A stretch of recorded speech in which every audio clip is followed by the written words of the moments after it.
হঠাৎ কি বললাম, ত্রিপুরা দিয়ে ভারতের অ্যাকশন শুরু। জি, এবার ত্রিপুরা দিয়েই ভারতের অ্যাকশন শুরু। আমরা অনেকেই অনেকভাবে বলছিলাম ভারত কি করছে, ভারত কিছু করছে না, এই করছে না, সেই করছে না, ব্যাপক বলছিলাম। কিন্তু ভারত একটা বৃহৎ রাষ্ট্র, আর একটা রাষ্ট্র আর একটা রাষ্ট্রের বিরুদ্ধে সরাসরি যুদ্ধে যায় না, তার আগে যে কিছু সিস্টেমেটিক ওয়েতে আগাইতে হয়। আর আপনারা সারাদিন বৈশা ভারতের গালাগালি গালাগালি গালাগালি গালাগালি করতেছেন, আর ভারতের পাবলিক এরপরও আপনাদের বলছে আসুন আসুন আসুন মশাই আসুন, আপনারা তো বড় বড় মুসলমানের দোচা, আপনারা আসুন, আপনাদেরকে আমরা চুষি নাকি, এই ধরনের ভাবছিলেন। ভারতের পাবলিক যা করছে 100% ঠিক করছে। আপনারা প্রতিদিন এখানে ঘরে বৈশা ওই রাইতের বেলা বউয়ের লগে ল্যাংডা হইয়া চিন্তা করবেন যে 7 সিস্টার খাইয়া দিব, আর ভারত আপনাদেরকে খালি নমনম করব, এটা হবে ভাই? হবে না। এই জন্যই ভারত মোক্ষম জায়গায় লাগাই দিছে। কি যে ভারত কিভাবে আক্রমণ শুরু করলেন, দেখ গত কিছুদিন আগে, মানে গত বছরের সম্ভবত মাঝামাঝি সময়ে আপনার সিলেট দিয়ে যে বর্ডারটা আছে সেই বর্ডারে রাত্রিকালীন একটা কারফিউ জারি করেছিল, সেটা এখনো বলবৎ। এরই মধ্যে গতকাল ত্রিপুরার এখানে 400 কত কিলোমিটার সীমান্ত আছে, দুর্গম নদী নালা খাল বিল পাহাড় পর্বত, এই জায়গায় ওনারা সান্ধ্যকালীন কারফিউ জারি করে দিয়েছে ভারত। মানে নোম্যান্স ল্যান্ড, 0 থেকে 500 মিটার পর্যন্ত সান্ধ্যকালীন কারফিউ। এতে কি হবে, সন্ধ্যা 6টা থেকে কারফিউ লাগবে ভোর 6টা পর্যন্ত। আর এই কারফিউ চলা অবস্থায় ওখানে যারাই পাবে, কারফিউতে কি আছে, দেখা মাত্র গুলির নির্দেশ ফালাই দিবে, কারফিউ চলে। তার মানে এই কারফিউ চলার কারণে চোরাচালান থেকে শুরু করে যা যা ওই যে 2 নম্বরই করে আন্ত ভারত থেকে সব ব্লক করে দিল।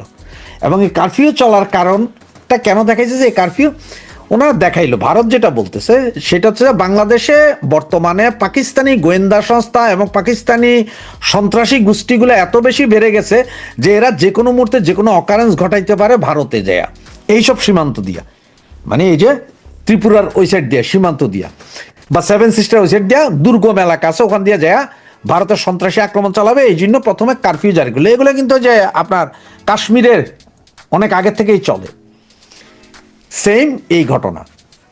এছাড়া আপনি দেখেন এই যে হিন্দুদেরকে মারা, এই যে দীপুচন্দ্র দাস, এরপরে আপনার আরেকটা হিন্দু ব্যবসায়ীকে ছুরি মেরে পরে আগুন জ্বালাই দিয়েছেন। গতকাল রাতে আবার আরেক হিন্দু মহিলার ধর্ষণ করে চুল কেটে গাছের সাথে বেঁধে রেখেছেন। এগুলা কিন্তু ভারত সব দেখতেছি, ইন্টারন্যাশনাল মিডিয়া কিন্তু নিচ্ছে।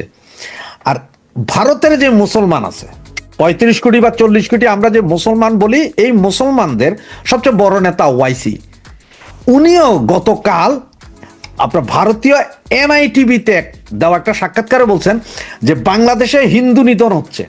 ভারতীয় সরকারের কাছে এই বৃহৎ মুসলিম নেতাও দাবি জানাইছেন যে এই বিষয়ে কথা বলেন, এবং উনি এইটাও বলছেন যে ভেনিজুয়েলা থেকে আমেরিকা যদি তুলে আনতে পারে তাহলে ভারত কেন পারে না। ইশারাটা কিন্তু বাংলাদেশের দিকে দিয়েছে। উনি কিন্তু মুসলিম নেতা, ওনারা মুসলিম ঠিক আছে, কিন্তু ওনারা ভারতীয়, বাংলাদেশের বঙ্গুদের মতন না। ধরেন আপনার এইখানে যখন আপনার ভারত বিদ্বেষী কথাবার্তা যখন বাংলাদেশে হয়, তখন কিন্তু বাংলাদেশের হিন্দুরা কোনো কথা বলে না, কেমনে বলে, এটা বললেই পীড়া। কিন্তু ভারতে ওই জিনিস নেই। ভারতে বৈশা আপনার ভারত বিদ্বেষী কথা বলবেন, সেটা কিন্তু ভারতীয়রা মানে না। এটা হোক হিন্দু, হোক মুসলিম, হোক বৌদ্ধ, হোক খ্রিস্টান, এটা সবাই এক। তাদের কাছে আগে ভারত, পরে রিলিজন আর দেশ এক জায়গায় করে নাই, যেটা আমাদের দেশে বঙ্গুরা মিলাইতেছে। অবশ্য আমাদের তো দেশই নেই, আমরা তো এখন পূর্ব পাকিস্তান আর পশ্চিম পাকিস্তান বাইকে নিয়ে খেলা। তো ইন্ডিয়া এই যে খেলাটা শুরু করলো, এই যে কারফিউ জারি করলো, এই কারফিউর পরে কি হইতে পারে, কারফিউর পরে হয়তো এমনও হইতে পারে যে আস্তে আস্তে আমাদের এখানে ওই যে যেগুলো পাঠায় মাল, চাইল ডাইল আটা লবণ তেল, এগুলা বন্ধ করতে পারে। অর্থনৈতিক একটা বড় অবরোধও আসতে পারে, সেটাও এসে যেতে পারে। এবং এটা হয়তো 2 মাস 4 মাস 6 মাসের ভেতর আসতে পারে। দেখেন আপনার ভারতের পররাষ্ট্রমন্ত্রী এসে তারেক জিয়ার সাথে কথা বলে যাইয়া 3 দিনের দিনই কাম ঘটাই দিল।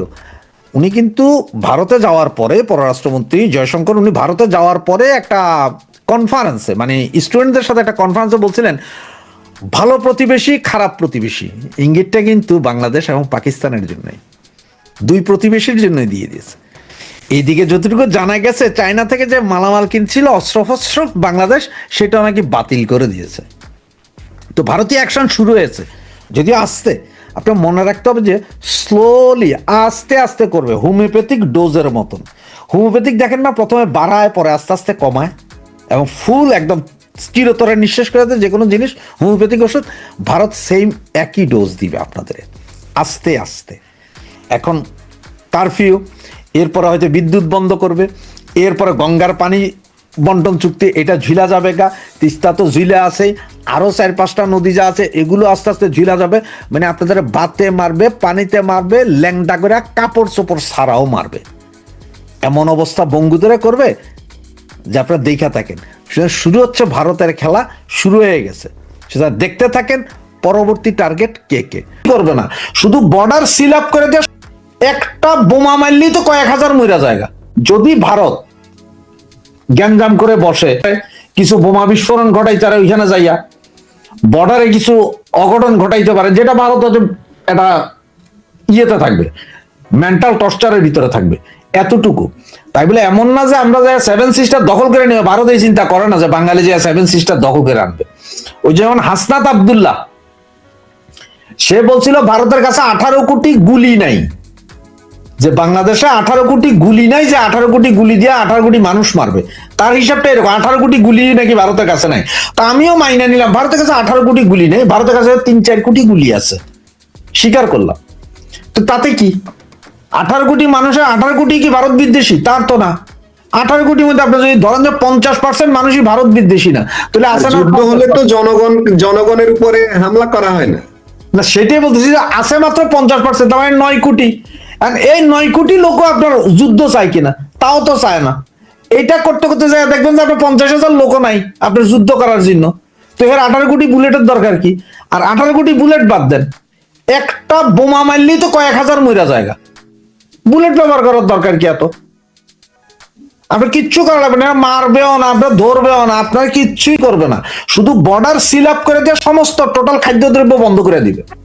রাশেদ হায়দার ভাই, আপনাকে একটু একটু ইয়ে দিই। আজকে একটা নিউজ দেখলাম বাংলাদেশের মিডিয়াতে, ঢাকা ইসলামাবাদ বিমান সরাসরি বিমান চলাচলের অনুমোদন বাংলাদেশ তো দিয়েই দিছে, পাকিস্তানও সেটা অনুমোদন করেছে। এখন পাকিস্তানি বিমান বাংলাদেশে আসতে পারবে না, কারণ তারা বাংলাদেশে আসতে হলে ভারতের আকাশ সীমা ব্যবহার করতে হবে। ভারতের আকাশ সীমা পাকিস্তানের জন্য নিষিদ্ধ, কিন্তু বাংলাদেশের জন্য নিষিদ্ধ না। বাংলাদেশের বিমান পাকিস্তানে যেতে পারবে, বাট পাকিস্তানের বিমান বাংলাদেশে আসতে পারবে না। ভারতের আকাশ পাকিস্তানের জন্য নিষিদ্ধ। যদি পাকিস্তানের বিমান আসতে হয় তাহলে তারা আসতে হবে শ্রীলঙ্কা হয়ে, মানে দীর্ঘ সময় এবং অনেক ব্যয়বহুল, যার কারণে পাকিস্তানের কোনো বিমান এই মুহূর্তে বাংলাদেশে সরাসরি আসতে পারে না। তাহলে আকাশ সীমা একটা গুরুত্বপূর্ণ ম্যাটার নয় কি? এটা একটা ম্যাটার। এখন দেখার বিষয় হচ্ছে যে ভারত আমাদের বিমানের উপরও সেম নিষেধাজ্ঞা দেয় কিনা, যে যেসব বিমানগুলো পাকিস্তান যাবে সেগুলো ভারতের আকাশ সীমা ব্যবহার করতে পারবে না, বা পাকিস্তান থেকে আসা বাংলাদেশ বিমান হোক আর যে বিমান হোক ভারতীয় আকাশ সীমা ব্যবহার করতে পারবে না। এটা দেয় কিনা এটা দেখার বিষয়। তবে আমার মনে হয় না এরকম দিবে। তার কারণ হচ্ছে আপনার বলি, কাতার, কুয়েত, সৌদির অনেক বিমান আসতেছে না পাকিস্তানের আকাশ সীমা ব্যবহার করে, বাংলাদেশে আসছে তো, ইন্ডিয়ার আকাশ সীমাও ব্যবহার করতেছে তো ওরা। সেই কারণে হয়তো এইটা ওই রকম যাবে না। তবে হ্যাঁ, পরিস্থিতি যদি খারাপের দিকে যায়, সম্পর্ক যদি আরো তলা নিতে যায়, তাহলে যাইতে পারে। যেমন আপনি আজকে দেখছেন যে গতকাল ওই যে মুস্তাফিজ ছেলেটা খেলতে গেছিল, 9.5 কোটি রুপিতে বিক্রি হয়েছিল বেচারা, তারে বন্ধ করে দিল। কারণ এখানে সে একজন খেলোয়াড়, আর ডাক্তার ইউনূস একজন নোবেল লরিয়েট। সে কিভাবে বলে যে ভাইয়া দুমু? সে আবার এই যে গত পরশুদিন মনে হয় বলছে যে অজিত দোভালকে সে দেখে নিবে, অজিত দোভালকে নাকি সে দেখে নিবে। এটা কোন ধরনের কথা? আপনার যেখানে রাষ্ট্রের সর্বময় ক্ষমতার অধিকারী আপনার আরেকটা রাষ্ট্রকে গাইল দিবে, ভাঙিয়ে ফেলার কথা বলবে, সে তার খেলোয়াড়ের বন্ধ করবে না। এই যে আমেরিকার সাথে মাদুরোর কি সমস্যা ছিল? কোনো সমস্যা ছিল? খালি তেল। মাদুরোর তুলে লয়ে গেছে দেশ থেকে, একটা প্রেসিডেন্ট তুলে নিয়ে গেছে।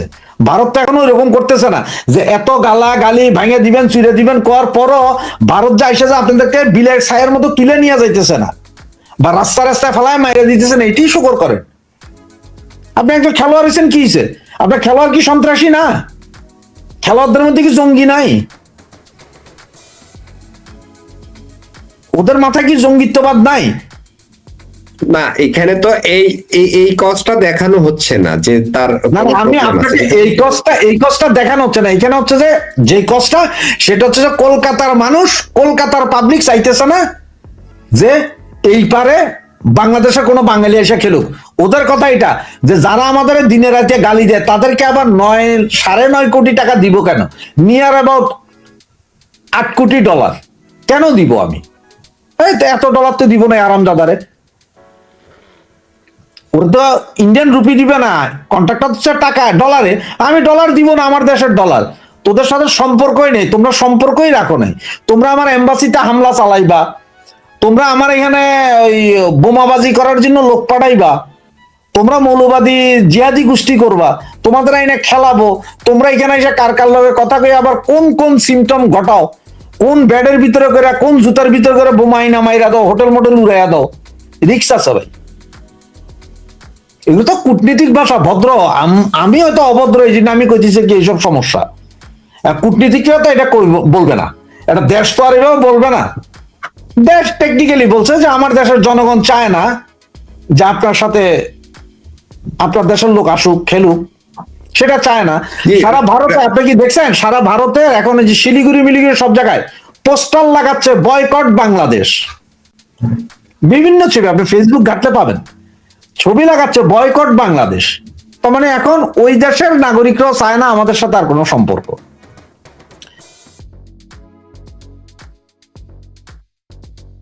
সময় পাই। রাশেদ হায়দার ভাই, একটা প্রশ্ন, সেটা হচ্ছে এই যে ভেনিজুয়েলার প্রেসিডেন্ট মাদুরো, তাকে ইউএস এর সেনাবাহিনী তাকে তুলে নিয়ে গেছে তাদের দেশে হামলা করে। ওই দেশে একজন নোবেল শান্তি বিজয়ী আছেন যার নাম হচ্ছে মাসাদো। তিনি বলছেন এটা স্বাধীনতা, মানে আমাদের দেশে যে এরকম আমরা এরকম একটা স্বাধীনতার কথা শুনছিলাম 2.0, এটার সাথে কি ওই তা নিয়ে আমার মাথা ব্যথা কি? না না, বলছে আমার কি কলম্বিয়া মাথা ব্যথা? আমি সেটা একটা সার্বভৌম স্বাধীন সার্বভৌম দেশ না। হ্যাঁ। আমি কি না, না, আরেক সেটা দেশের হ্যাঁ, রাষ্ট্রপ্রধানকে কি এখন তুলে ভাই দিতে পারি? ঘটনা জোরজার মূল্যোক্তার মনে আছে যে ইরাকে মাস ডেস্ট্রাকটিভ ওয়েপেন। তাহলে তো আমরা সভ্যতায় নাই। পৃথিবী কি এখন কি কোনো সভ্যতার ভিতরে আছে? আসলে কি সভ্যতা? দেখেন চায়না কত বড় হারামজাদা, সে নিরাপত্তা দিব, ওই দিবে সেই দিবে।